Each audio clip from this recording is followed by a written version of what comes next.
मध्यकालीन भारत के इतिहास से आज हम खिलजी वंश के बारे में पढ़ेंगे। तो आइए शुरू करते हैं। दिल्ली सल्तनत पर खिलजी वंश के शासन का प्रारंभ 1290 ईस्वी से हुआ। 1290 से लेकर 1320 ईस्वी तक का इनका शासन दिल्ली सल्तनत पर रहा। हम पिछले वीडियो में पढ़ चुके हैं कि 1206 से 1526 ईस्वी के बीच दिल्ली सल्तनत पर कुल 5 राजवंशों ने शासन किया। खिलजी राजवंश भी उन्हीं में से एक था। इन पांचों वंशों में खिलजी वंश का कार्यकाल सबसे छोटा रहा। सबसे कम समय तक इन्होंने दिल्ली सल्तनत पर शासन किया। 1290 ईस्वी में गुलाम वंश के अंतिम शासक क्यूमर्स की हत्या जलालुद्दीन खिलजी ने कर दी और दिल्ली सल्तनत पर अधिकार कर लिया और इस प्रकार एक नए राजवंश की स्थापना हुई, खिलजी वंश। खिलजी वंश की स्थापना को इतिहास में खिलजी क्रांति के नाम से भी जाना जाता है। यह वंश खास तौर पर अपने सैन्य अभियान और प्रशासनिक सुधारों के लिए इतिहास में प्रसिद्ध है। तो इन्होंने कौन कौन से प्रशासनिक सुधार किए, सैन्य अभियान किए, वो सब हम आगे विस्तार से देखेंगे। अब हम देखते हैं जलालुद्दीन खिलजी के बारे में। खिलजी वंश का संस्थापक जलालुद्दीन खिलजी था। इसका राज्याभिषेक 1290 ईस्वी में केकुबाद द्वारा बनवाए गए किलोखरी के महल में हुआ था। किलोखरी में गुलाम वंश के शासक केकुबाद ने एक महल बनवाया था। वहीं पर इसने अपना राज्याभिषेक करवाया 1290 में। उसने किलोखरी को अपनी राजधानी बनाया और जब वो राज सिंहासन पर बैठा तो उसकी उम्र 70 वर्ष थी। अपने राज्याभिषेक के 1 वर्ष के बाद उसने दिल्ली में प्रवेश किया। तो काफ़ी उम्रदराज व्यक्ति था। 70 वर्ष की आयु में वो दिल्ली के राज सिंहासन पर बैठा 1290 में।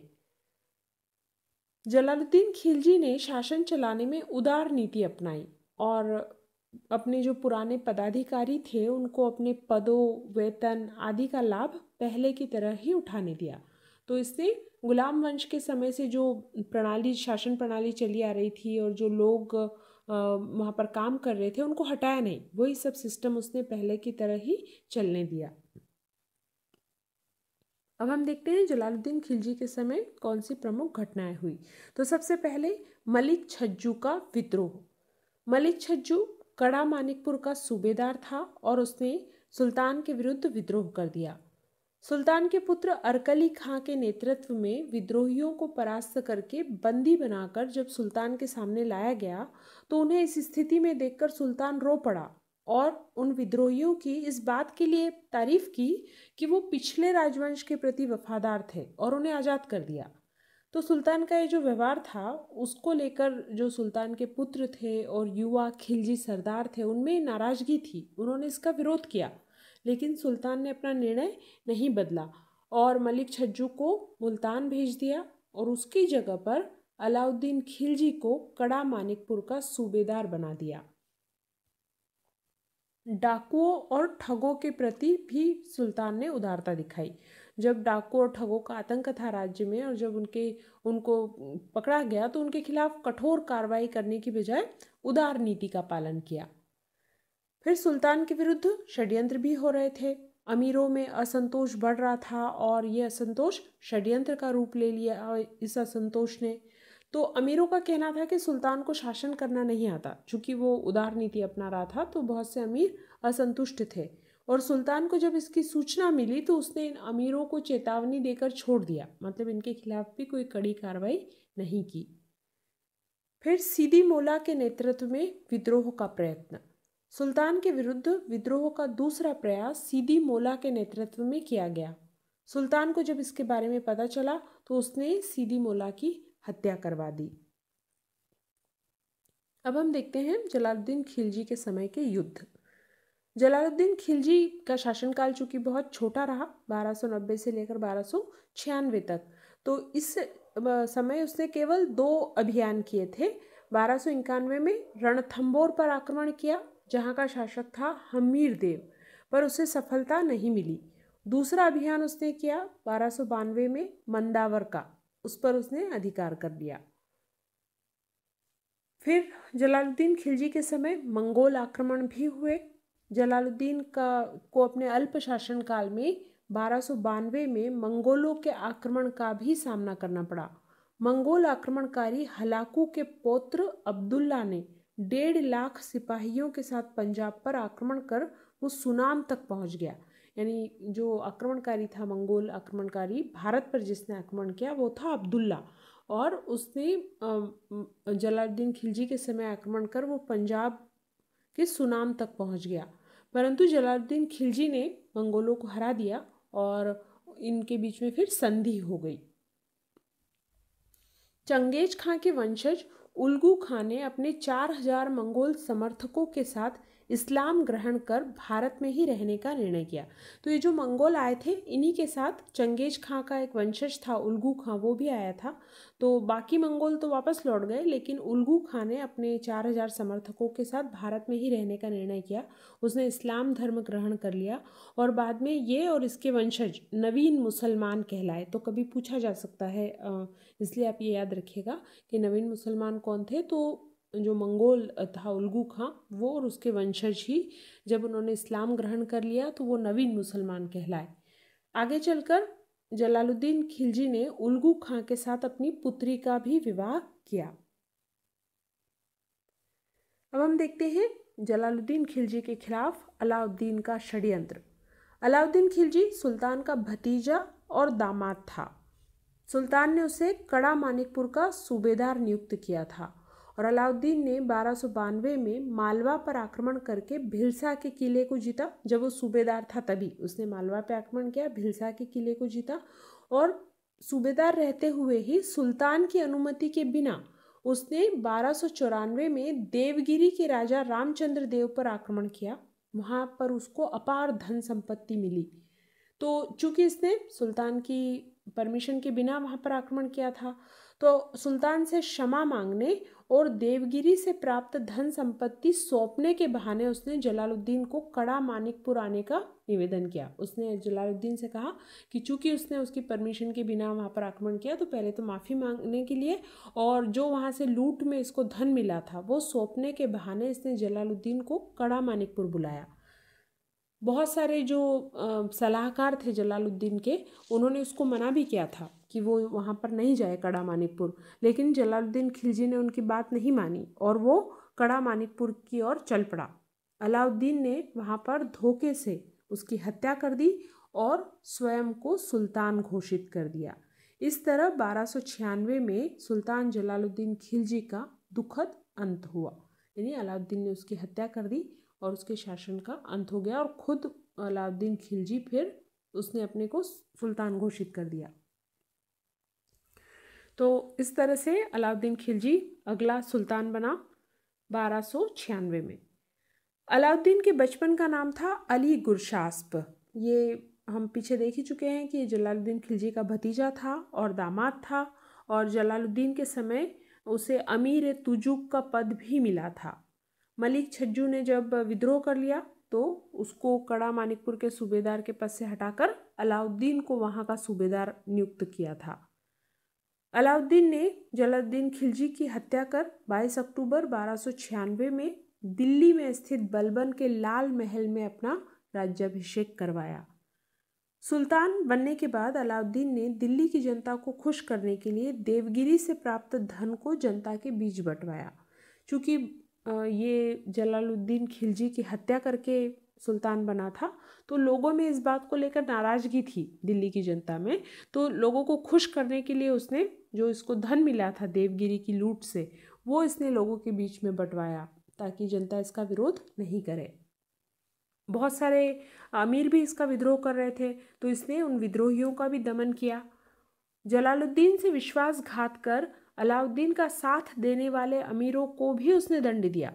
यानी कि जब अलाउद्दीन खिलजी ने जलालुद्दीन के खिलाफ ये षड्यंत्र किया, उसकी हत्या की, तो बहुत से लोगों ने उसका साथ भी दिया था, लेकिन उसने उनको दंडित किया। उसका ये मानना था कि जो व्यक्ति पहले सुल्तान के साथ गद्दारी कर सकता है वह उसके साथ भी कर सकता है, तो उसने उनको सजा दी। फिर जब इसने अपना साम्राज्य विस्तार शुरू किया तो उसको शुरुआत से ही सफलताएं मिलने लग गई थी।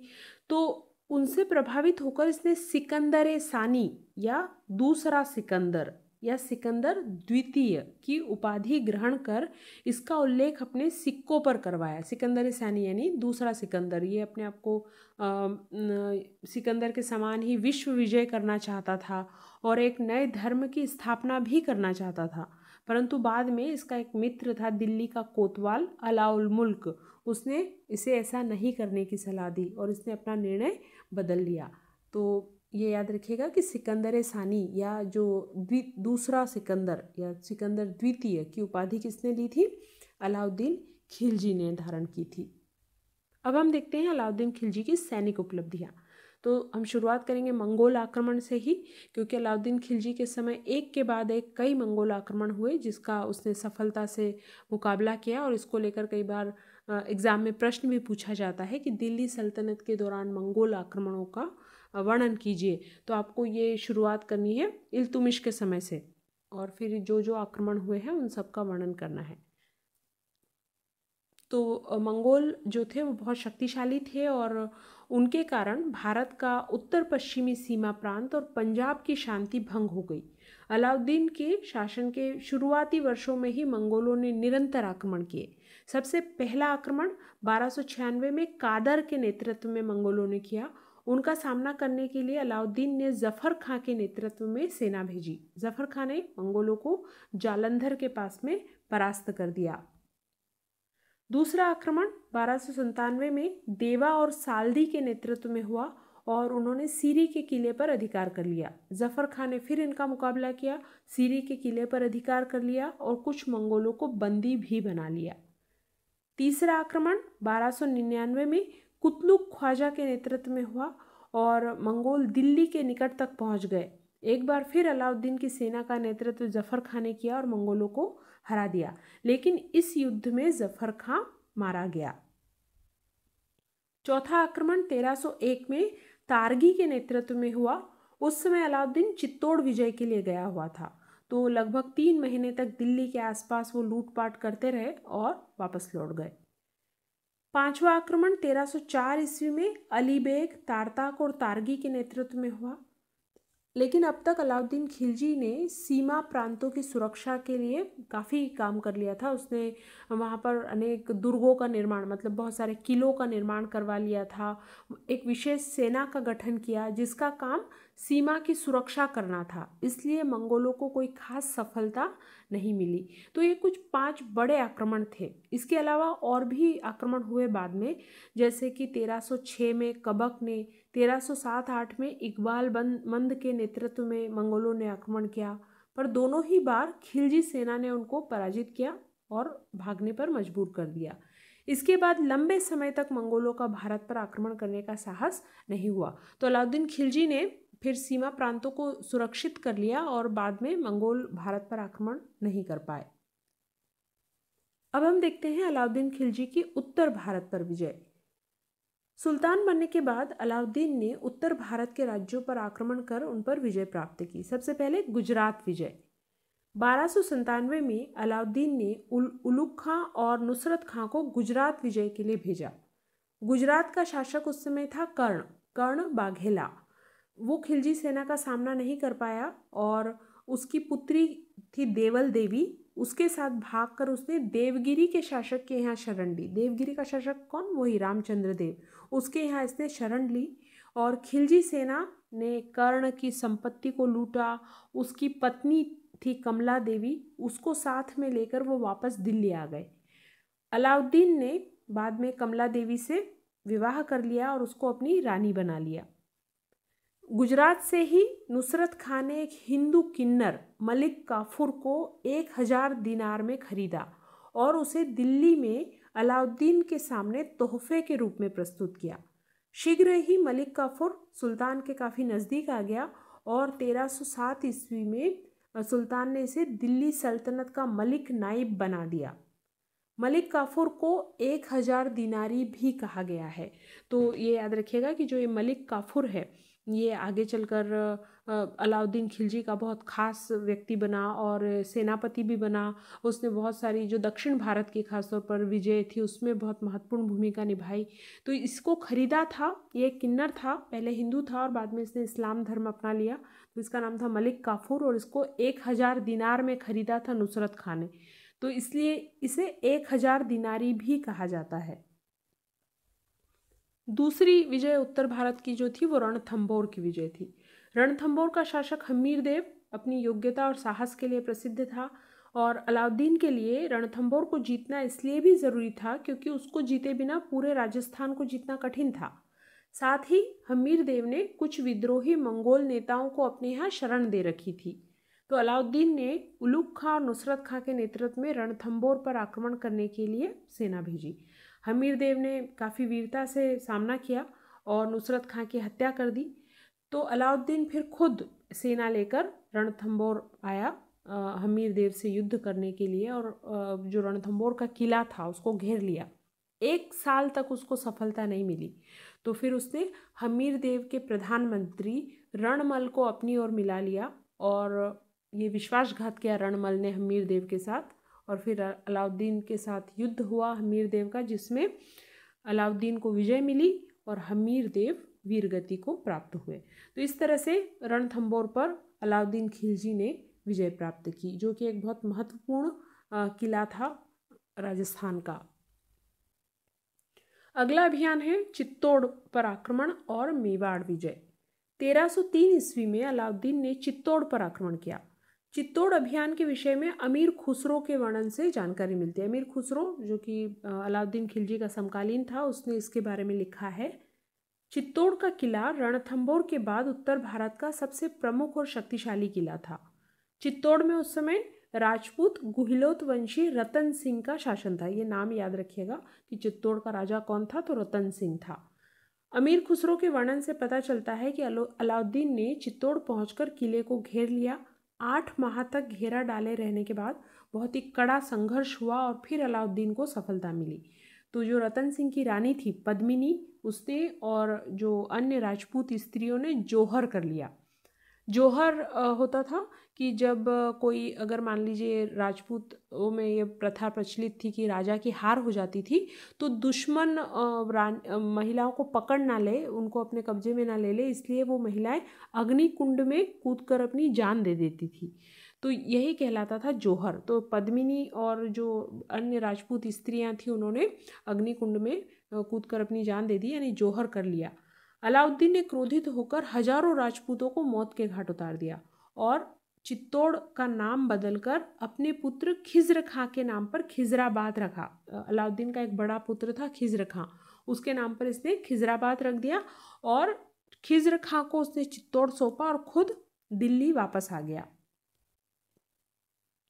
चित्तौड़ को फिर से स्वतंत्र कराने का राजपूतों का लगातार प्रयास रहा और अलाउद्दीन ने इस बीच में खिज्र खां को वापस दिल्ली बुला लिया और जो चित्तौड़ दुर्ग की जिम्मेदारी एक राजपूत सरदार मालदेव को सौंप दी।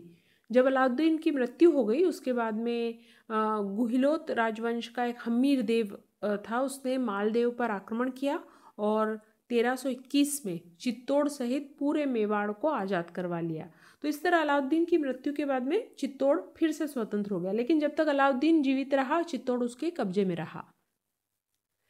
चित्तौड़ से एक इतिहास में बहुत ही प्रसिद्ध कहानी जुड़ी है, रानी पद्मिनी का जो विवाद है वो एक प्रसिद्ध कहानी है जिस पर कई किताबें लिखी गई हैं और कई फिल्म्स मूवीज़ भी बनी हैं।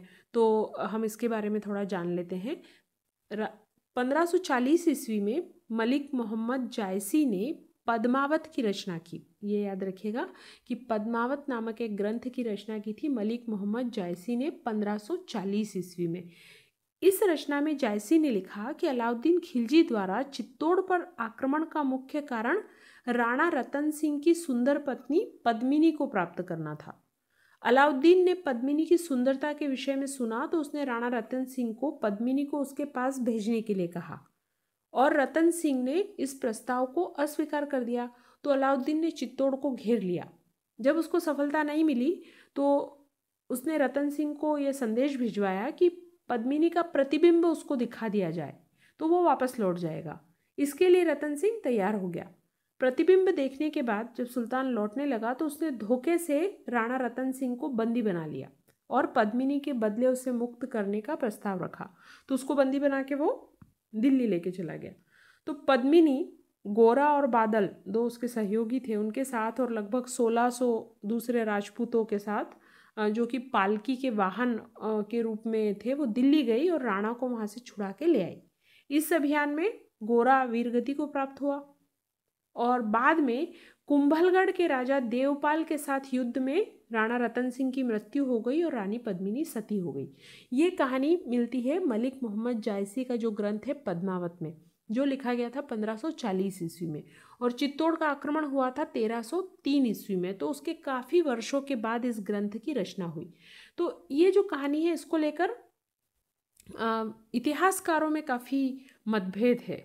उनका ये मानना है कि ये वर्णन काल्पनिक है। यदि वास्तव में ऐसा कुछ हुआ होता तो अमीर खुसरो, जो कि चित्तौड़ अभियान के समय खुद वहाँ पे था, उसने भी इस विषय में लिखा होता। उसमें ऐसा कुछ नहीं लिखा गया है कि रानी पद्मिनी की वजह से चित्तौड़ अभियान किया अलाउद्दीन ने। तो अलग अलग कुछ इतिहासकार इस घटना को सही मानते हैं, कुछ इसको काल्पनिक मानते हैं। तो चूंकि ये बहुत प्रसिद्ध घटना है जिस पर कई कहानियाँ लिखी गई, मूवीज़ बनी और काफ़ी चर्चा में रहता है रानी पद्मिनी का जो विवाद था, इसलिए आपको इसके बारे में जानकारी होनी चाहिए। तो ये याद रखिएगा कि इस कहानी का वर्णन सबसे पहले मिला पद्मावत में, जो कि मलिक मोहम्मद जायसी ने की रचना थी। अगला उत्तर भारत का अभियान था मालवा विजय। 1305 ईस्वी में मालवा पर आक्रमण करने के लिए अलाउद्दीन ने आयन उल मुल्क के नेतृत्व में एक शक्तिशाली सेना भेजी। मालवा का सेनापति हरनंद था, जो कि बहुत पराक्रमी था और उसने खिलजी सेना का जमकर सामना किया, परंतु वो युद्ध के दौरान मारा गया और मालवा पर खिलजियों का अधिकार हो गया।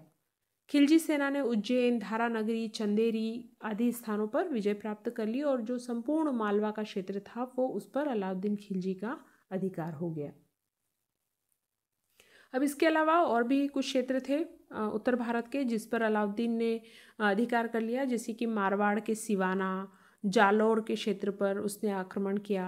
तो सिवाना में उस समय परमार शासक शीतल देव वो शासन कर रहा था, वो युद्ध करते हुए मारा गया और उस पर खिलजियों का अधिकार हो गया।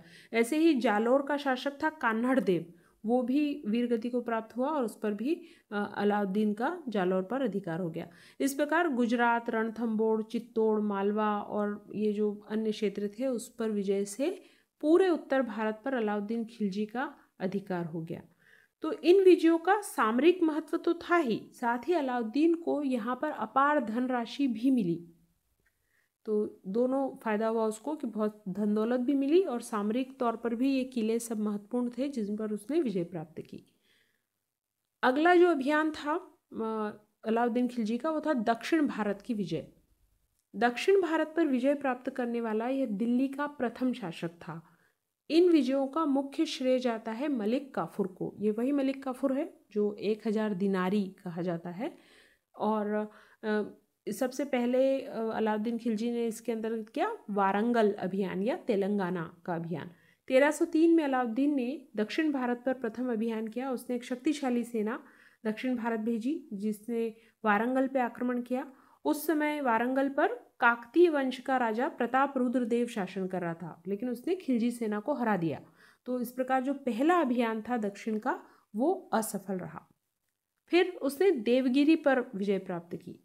देवगिरी पर सबसे पहले अलाउद्दीन ने आक्रमण कब किया था? 1294 में, जब वो सूबेदार था। तब देवगिरी के राजा रामचंद्र देव को इसने पराजित किया था और वार्षिक राजस्व देने का वचन दिया था रामचंद्र देव ने, लेकिन 1303 से उसने वो कर देना बंद कर दिया। इसलिए अलाउद्दीन खिलजी ने मलिक काफूर के नेतृत्व में एक सेना देवगिरी पर आक्रमण के लिए भेजी।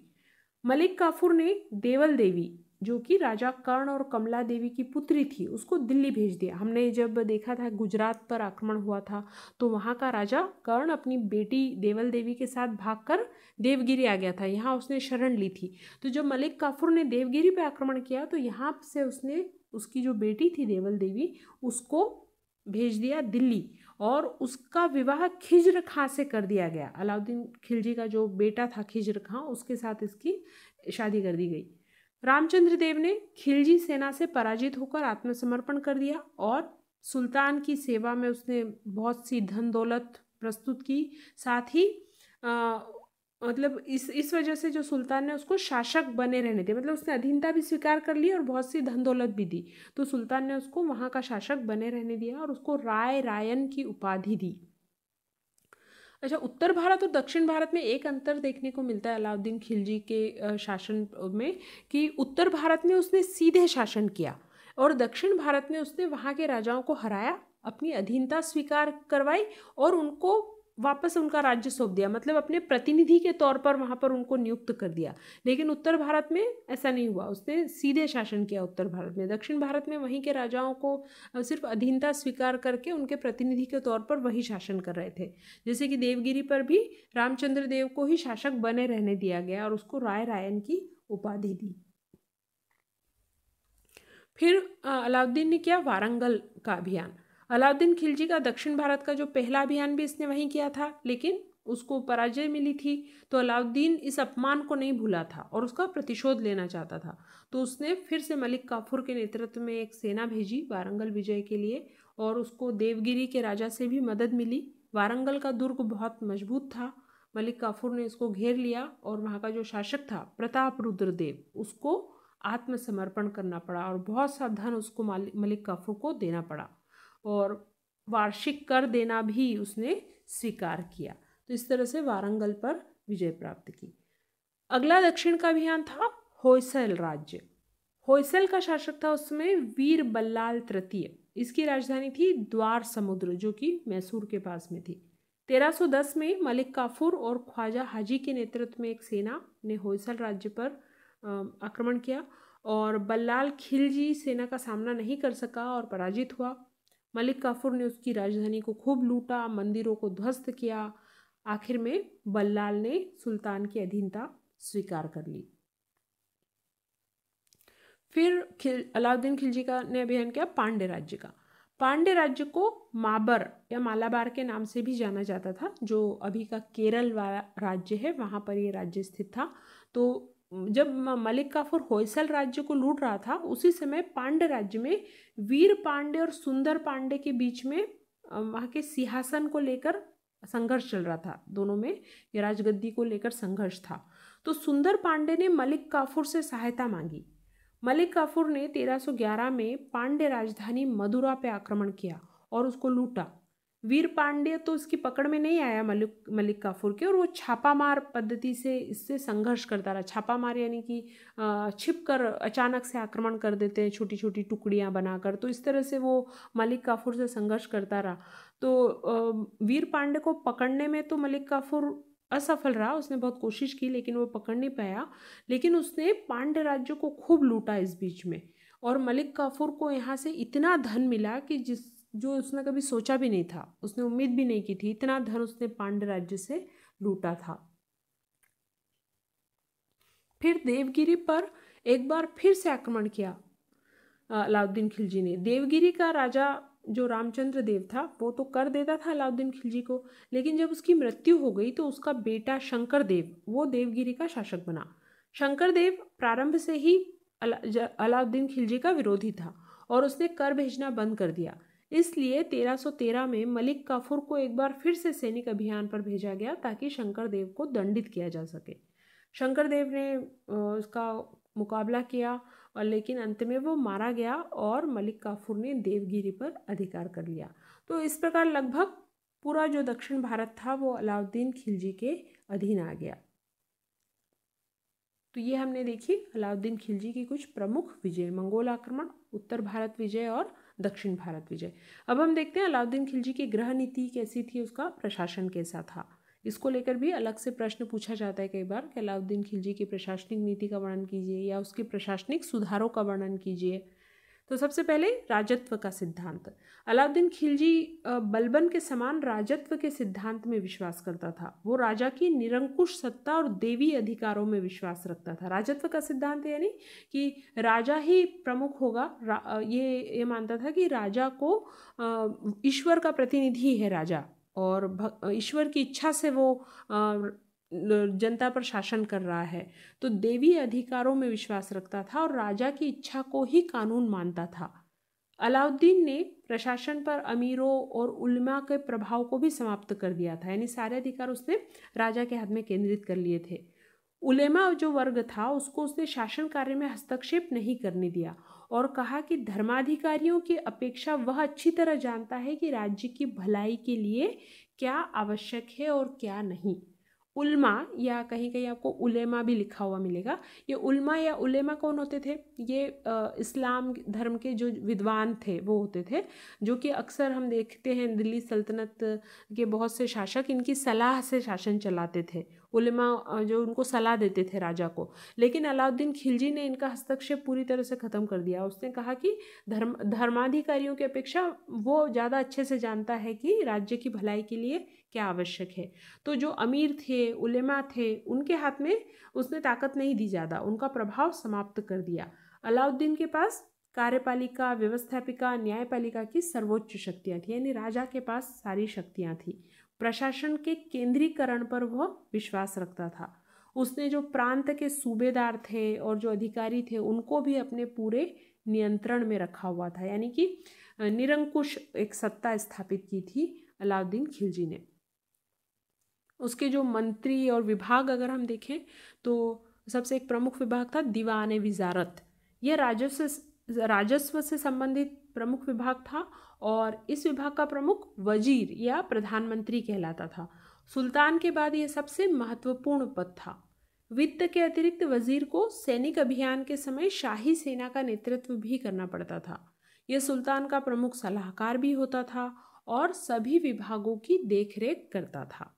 तो दीवान विजारत इसका प्रमुख था वजीर। फिर दूसरा महत्वपूर्ण विभाग था दीवान आरिज या दीवान अर्ज। यह सैन्य विभाग होता था। याद रखिएगा, कई बार पूछा जाता है कि सैन्य विभाग दीवान अर्ज या दीवान आरिज कौन सा विभाग था, तो सैन्य विभाग था और यह आरिज मुमालिक के अधीन होता था। आरिज मुमालिक युद्ध मंत्री व सैन्य मंत्री होता था। यह वजीर के बाद दूसरा महत्वपूर्ण मंत्री था। इसका मुख्य कार्य होता था सैनिकों की भर्ती करना, उनका वेतन बांटना, युद्ध के समय सेनापति के साथ युद्ध क्षेत्र में जाना आदि। अगला विभाग था दीवान इंशा। यह पत्राचार विभाग होता था। इसका प्रधान दरीब मुमालिक था। उसका महत्वपूर्ण कार्य था शाही उद्घोषणाओं और पत्रों का प्रारूप तैयार करना और प्रांतपतियों, स्थानीय अधिकारियों से पत्र व्यवहार करना, यानी कि पत्राचार विभाग था कि पूरे राज्य में जैसे राजा की कोई आज्ञा है, राज्य की तरफ से कोई आदेश निकल रहा है, वो पहुंचाना, जो प्रांत के और स्थानीय अधिकारियों के बीच में भी पत्र व्यवहार करना दीवान इंशा के अंतर्गत होता था। अगला विभाग था दीवान रसालत। इसका संबंध मुख्यतः विदेश विभाग से था और कूटनीतिक पत्र व्यवहार से होता था। पड़ोसी राज्यों को भेजे जाने वाले पत्रों का प्रारूप तैयार करना, साथ ही विदेशों से आए राजदूतों से संपर्क बनाए रखता था। मतलब एक तरह से जो आसपास के राजा हैं, दूसरे राज्य हैं, अभी जैसे होता है ना विदेश विभाग, उसी तरह से ये काम करता था दीवान रसालत। फिर था अगला विभाग दीवान रियासत। आर्थिक मामलों से संबंधित इस नए विभाग की स्थापना अलाउद्दीन खिलजी ने की थी और यह बाजार नियंत्रण विभाग भी था। तो ये अर्थव्यवस्था को देखने का काम करता था दीवान रियासत। और अभी हम आगे देखेंगे अलाउद्दीन खिलजी की बाजार नियंत्रण नीति क्या थी, वो भी इसी के अधीन आती थी। इसके अलावा कई अधिकारी और कर्मचारी थे जो कि प्रशासन चलाने में सहायता करते थे। अब हम देखते हैं विद्रोहों का दमन। अलाउद्दीन जब सिंहासन पर बैठा उसके बाद उसे अनेक विद्रोहों का सामना करना पड़ा। इसी वजह से वो बहुत निरंकुश बन गया था। उसके शासनकाल में पहला विद्रोह नए मुसलमानों ने 1299 में किया, जिससे कि अलाउद्दीन ने कठोरता से दबा दिया। दूसरा विद्रोह सुल्तान अलाउद्दीन खिलजी के भतीजे अकद खां द्वारा किया गया। अकद खां और उसके साथियों की हत्या कर दी गई। तीसरा विद्रोह सुल्तान के भांजे मंगू खां और आमिर खां ने अवध और बदायूं में किया। इस विद्रोह का दमन प्रांतीय सूबेदारों ने कर दिया। चौथा विद्रोह दिल्ली में हाजी मौला के द्वारा किया गया। हाजी मौला को परास्त करके उसकी हत्या कर दी गई। तो जब वो सुल्तान बना उसके बाद से ही उसके खिलाफ विद्रोह होने शुरू हो गए थे। तो ये जो लगातार विद्रोह हो रहे थे, तो अलाउद्दीन इस निष्कर्ष पर पहुंचा कि उसकी जो प्रशासनिक व्यवस्था है उसमें कुछ दोष है, इसी वजह से ये विद्रोह बार बार हो रहे हैं। तो उसने ये निष्कर्ष निकाला कि इन दोषों को दूर करना आवश्यक है। तो उसको लगा कि क्या दोष है, तो उसका मानना था कि कुछ लोगों के पास अत्यधिक धन संग्रह हो गया, यानी बहुत पैसा आ गया है उनके पास, और वो मद्यपान का अत्यधिक प्रयोग, जिससे कि षड्यंत्र करने की प्रेरणा मिलती थी कि लोग बहुत ज़्यादा शराब पीते हैं, नशा करते हैं, जिससे कि वो फिर षड्यंत्र करते हैं। अमीरों का पारस्परिक मेल मिलाप और आपसी विवाह संबंध, जो उसके राज्य के अमीर हैं उनके बीच में जो मेल मिलाप है, बहुत सारे अमीरों के बीच में वैवाहिक संबंध भी होते थे, तो उसको लगता था कि इसीलिए ये विद्रोह कर रहे हैं। और गुप्तचर विभाग की अयोग्यता, कि उसको समय पे सूचना नहीं मिल पाती है उसके खिलाफ जो षड्यंत्र हो रहे हैं। तो ये कुछ उसने निष्कर्ष निकाले कि उसकी प्रशासनिक व्यवस्था में ये दोष हैं जिस वजह से ये निरंतर विद्रोह हो रहे हैं। तो इन दोषों को दूर करने के लिए अलाउद्दीन ने क्या किया, प्रशासन में सुधार किया। उसके लिए वो 4 अध्यादेश लेकर आया, 4 अध्यादेश उसने जारी किए। ये अध्यादेश कौन कौन से थे? पहला था धन संपत्ति पर अधिकार। अलाउद्दीन का विचार था कि उसके राज्य में हो रहे विद्रोहों का प्रमुख कारण अमीरों के पास विशाल जागीरें और धन संपत्ति का होना है। अलाउद्दीन ने उनसे धन संपत्ति छीनने का प्रयास किया। जो किसान अथवा जमींदार माफी की भूमि पर खेती करते थे और किसी प्रकार का राजस्व राज्य को नहीं देते थे, उन पर कर लगाया गया। यानी कि बहुत सारी ऐसी ज़मीन होती थी जो बड़े बड़े जो अमीर थे, किसान थे, ज़मींदार थे, उनको दे दी जाती थी। माफ़ी की भूमि कहते हैं वो, जिस पर कि भूमि कर नहीं देना होता था, राजस्व नहीं देना होता था, राज्य की तरफ से उनको मिली होती थी वो। तो वो कर उसने उन पर भी टैक्स लगा दिया वापस से कि आपको भूमि कर देना पड़ेगा। और जो कर वसूल करने वाले अधिकारी थे उनको भी आदेश दिया कि अधिक से अधिक कर वसूल करके किया जाए। और अमीरों की जो संपत्ति है उस पर भी राज्य का अधिकार उसने घोषित किया। तो ये कुछ उसने कार्य किए जिससे कि वो जो लोगों के पास पैसा इकट्ठा हो गया है वो थोड़ा कम हो जाए, उनके पास पैसा। उसने सबसे पहला अध्यादेश ये जारी किया। दूसरा उसने किया, मदिरा पान पर प्रतिबंध लगाया। सुल्तान अलाउद्दीन ने मादक द्रव्यों के प्रयोग पर प्रतिबंध लगा दिया। उसका विचार था कि इनका प्रयोग करने से व्यक्ति उत्तेजित होता है और विद्रोह की बात सोचता है। खुद सुल्तान ने भी मदिरा का सेवन करना छोड़ दिया, यानी उसने शराब पीना छोड़ दिया। शराब पीने और बेचने वालों पर कठोर दंड की व्यवस्था की गई। तीसरा अध्यादेश वो लाया, सामाजिक समारोह पे प्रतिबंध। अलाउद्दीन ने अमीरों के परस्पर मिलने, दावत देने, वैवाहिक संबंधों पर प्रतिबंध लगा दिया। अमीर अपने परिवार में किसी भी समारोह का आयोजन या किसी भी अन्य अमीर के यहाँ विवाह संबंध तब तक नहीं कर सकते थे जब तक सुल्तान उन्हें अनुमति न दे दे। यानी बिना अनुमति के वो ये मेल मिलाप नहीं कर सकते थे, शादी ब्याह नहीं कर सकते थे, आपस में एक दूसरे के यहाँ पर वैवाहिक संबंध स्थापित नहीं कर सकते थे। चौथा अध्यादेश के द्वारा उसने गुप्तचर विभाग को उसने संगठित किया कि अलाउद्दीन को ऐसा लगा कि राज्य में विद्रोह का कारण यह है कि उसे उचित समय पर गुप्त सूचनाओं का प्राप्त नहीं होती है। तो उसने गुप्तचर विभाग का संगठन किया और बरीद गुप्तचर अधिकारी और मुन्हिस जो कि गुप्तचर होते थे उनकी नियुक्ति की। तो इस तरह से उसने गुप्तचर विभाग का फिर से संगठन किया। और बरीद, याद रखिएगा ये शब्द, बरीद होते थे गुप्तचर अधिकारी और मुन्हिस होते थे गुप्तचर, उनकी नियुक्ति की। अब हम देखते हैं कि हिंदुओं की स्थिति कैसी थी अलाउद्दीन खिलजी के समय। तो अलाउद्दीन का हिंदुओं के प्रति व्यवहार बहुत ही कठोर और निंदनीय था। चूँकि बहुसंख्यक जनता यहाँ की हिंदू थी और अलाउद्दीन को ऐसा लगता था कि इनके विद्रोह को रोकना ज़रूरी है। तो हिंदुओं के विद्रोह को रोकने के लिए वो ऐसा मानता था कि इनको आर्थिक रूप से कमज़ोर बनाना आवश्यक है। इसलिए उसने हिंदुओं के प्रति दमनकारी नीति अपनाई। उन पर भूमि कर बहुत अधिक बढ़ा दिया गया क्योंकि ज़्यादातर किसान जो थे वो हिंदू थे। तो उसने भूमि कर बढ़ा दिया, जो टैक्स राजस्व लिया जाता था वो बढ़ा दिया।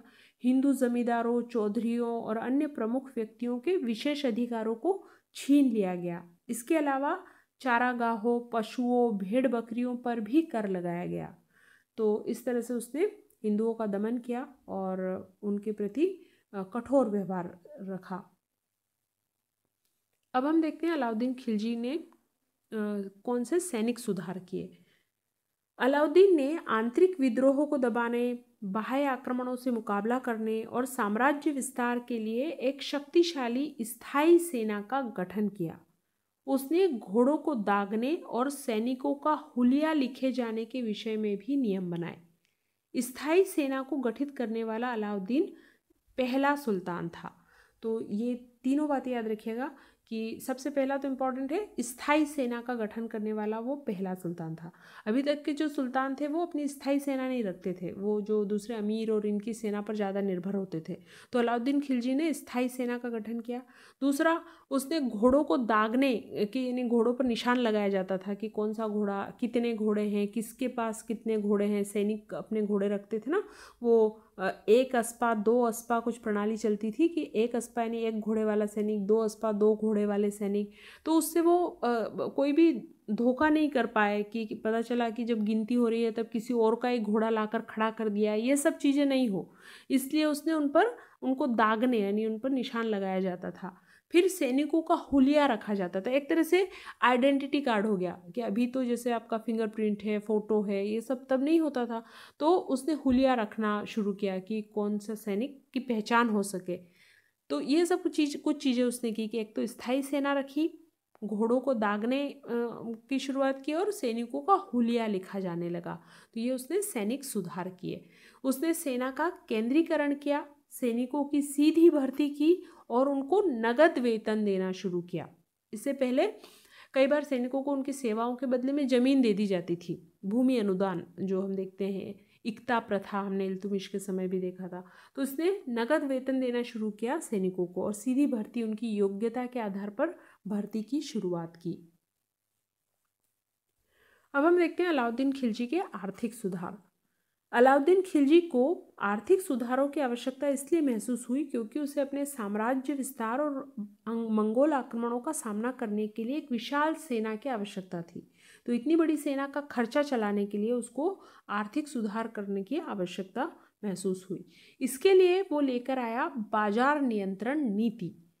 अलाउद्दीन खिलजी ने एक विशाल सेना संगठित की थी और प्रत्येक सैनिक का वेतन भी निश्चित था।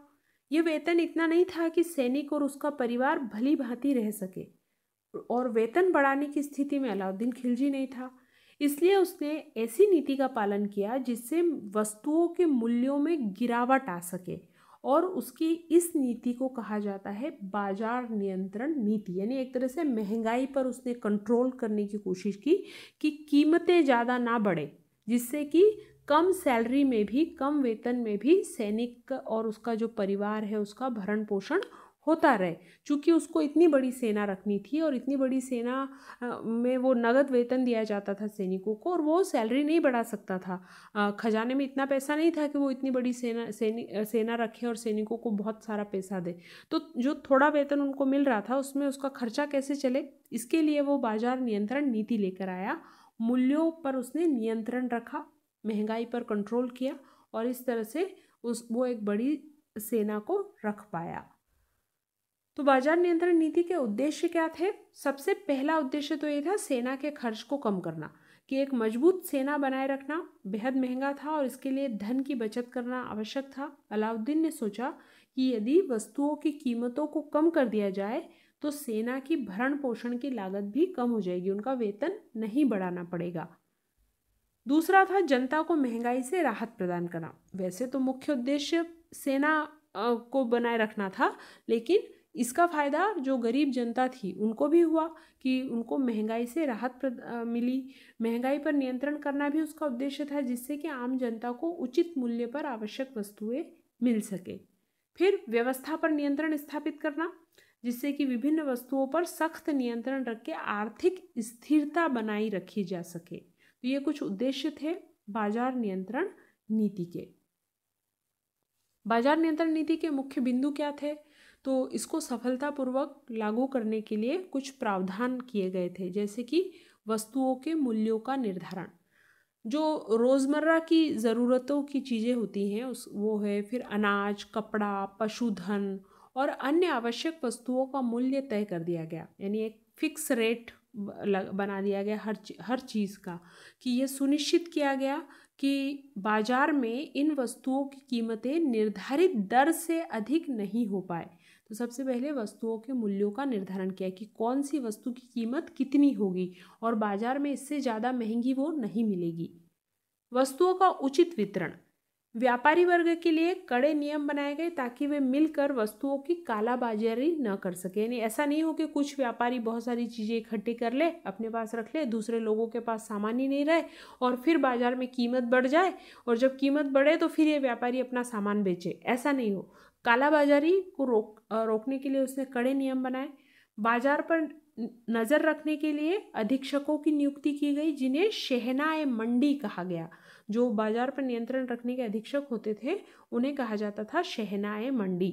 इनका काम था कि कोई भी व्यापारी कीमतों को तय मानदंड के ऊपर नहीं बढ़ाए और सभी वस्तुएं तय की गई दरों पर ही बेची जाए और कालाबाजारी को रोका जाए। तीसरा प्रावधान था वस्तुओं की पूर्ति की व्यवस्था। अनाज और अन्य वस्तुओं के लिए सरकारी गोदाम बनाए गए जहां से वस्तुएं सस्ती दरों पर उपलब्ध कराई गई। अनाज को पर्याप्त मात्रा में उपलब्ध कराने के लिए सुल्तान ने दोआब क्षेत्र से लगान अनाज के रूप में वसूल किया। यानी ये जो वस्तुएं थी बाजार में, कीमतें तो नियंत्रण में तभी रहेगी ना जब आपूर्ति होती रहेगी। अगर मान लो सामान ही नहीं मिलेगा तो फिर महंगा हो जाएगा।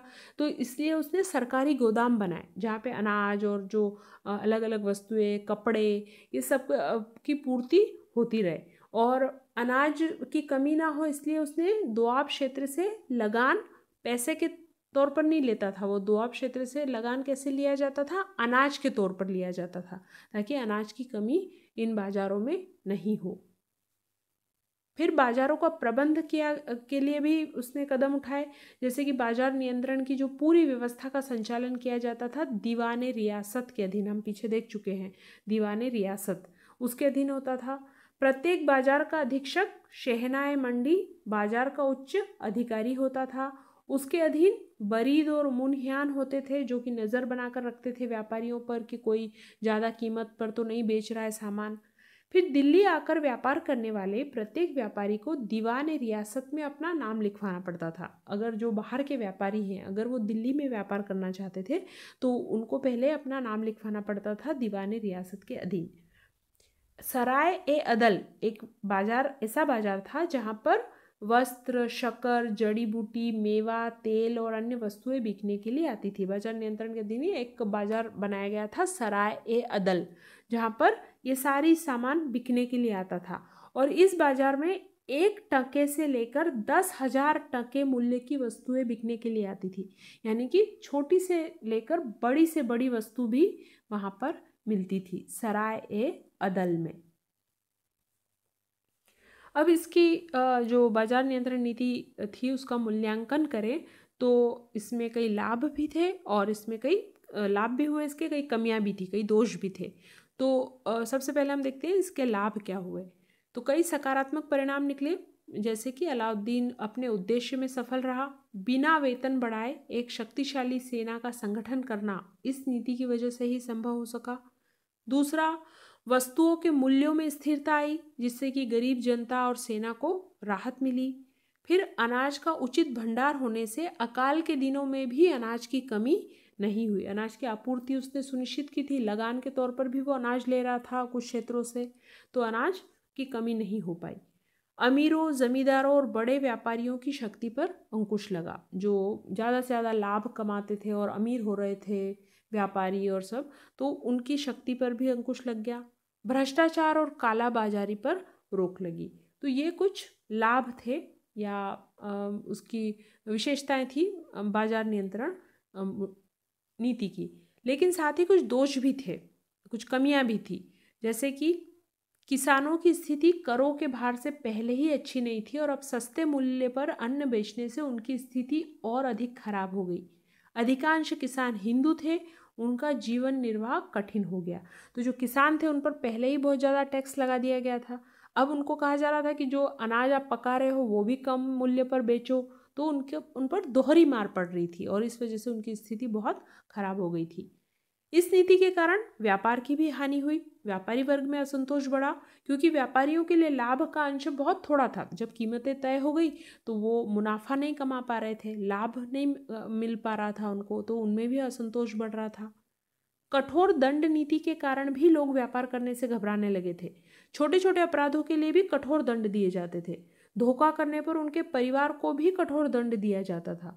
जो दिल्ली के बाहर के व्यापारी थे उनको कहा जाता था कि अपनी फैमिली को भी दिल्ली में रखो, उनका परिवार दिल्ली में रहना चाहिए, क्योंकि फिर अगर कोई अपराध होता था तो व्यापारी के साथ साथ उसके परिवार को भी दंड देते थे, और छोटे छोटे से अपराधों के लिए कड़े दंड दिए जाते थे। तो लोगों में व्यापार को लेकर काफ़ी डर बैठ गया था, घबराने लगे थे, लोगों ने व्यापार करना छोड़ दिया था।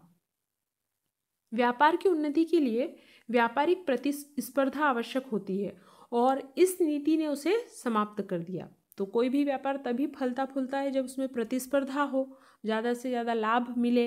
तो इस वजह से भी जो ये नीति थी उसने उस प्रतिस्पर्धा को समाप्त कर दिया। तो अलाउद्दीन खिलजी ने बाजार नियंत्रण नीति के जरिए अपनी सेना को तो सस्ती दरों पर आपूर्ति सुनिश्चित कर दी, महंगाई पर भी अंकुश लगा दिया, और ये उसकी प्रशासनिक क्षमता का परिचायक था। लेकिन इस तरह की सख्त नियंत्रण नीति लंबे समय तक चलाना मुश्किल था। अगर हम वैसे देखें ओवरऑल तो भाई उसकी सेना को भी आपूर्ति हो गई सस्ती दरों पे, महंगाई पर भी अंकुश लग गया, और ये नीति देखकर लगता है कि वो बहुत ही प्रशासनिक एक कुशलता का परिचय दिया अलाउद्दीन खिलजी ने। लेकिन अगर हम लंबे समय पर इस नीति का मूल्यांकन करें तो ये सफल नहीं रही, क्योंकि लंबे समय तक इसको चलाना मुश्किल था। इस नीति से किसान, व्यापारी, हिंदू, अमीर, जमींदार सभी असंतुष्ट थे। धीरे धीरे प्रजा में भी असंतोष बढ़ने लगा, और ये नीति अर्थशास्त्र के सिद्धांतों पर आधारित नहीं थी, जो कि लाभ कमाना, मुनाफा जो होता है वो अर्थशास्त्र में तभी व्यापार फलता फूलता है ना, तो उसके सिद्धांतों पर आधारित नहीं थी। इसलिए ये लंबे समय तक नहीं चली, और अलाउद्दीन की मृत्यु के साथ ही इस नीति का भी पतन हो गया।